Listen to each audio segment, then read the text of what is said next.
అది మీ పార్టీ వరకే చెల్లిద్ది సార్. మీ red book చూసి మేమేం భయపడలేదు సార్. రెడ్ బుక్ చూసి భయపడే వాళ్ళమైతే ఆడవాళ్ళం కానీ మగవాళ్ళం కానీ రోడ్లు ఎక్కం సార్, బయటికి రాం సార్, మేము మాట్లాడం సార్. ఆ రెడ్ బుక్ అనేది మీ వరకే పరిమితం.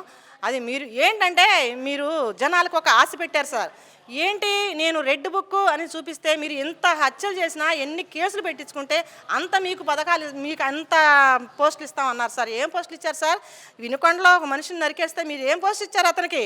ఎక్కడ పడితే అక్కడ కొట్టేస్తున్నారు, నరికేస్తున్నారు. వాళ్ళకి ఏం సార్ ఎమ్మెల్సీలు ఇచ్చారా? ఎమ్మెల్యేలుగా ఇచ్చారా? ఏం నిలబెట్టారు వాళ్ళని? రౌడీలుగా తయారు చేశారు. అది న్యాయమా సార్? ఏముంది సార్, ఈ ఇంటికి ఆ ఇల్లు ఎంత దూరం, ఆ ఇంటికి ఈ ఇల్లు అంతే దూరం. కాకపోతే ఏంటంటే మేము అంత దానికి మేము దారి తీసుకోం సార్. మా పరిపాలన, మా పాలన, మా పార్టీ అంటే అది రాజు పరిపాలన.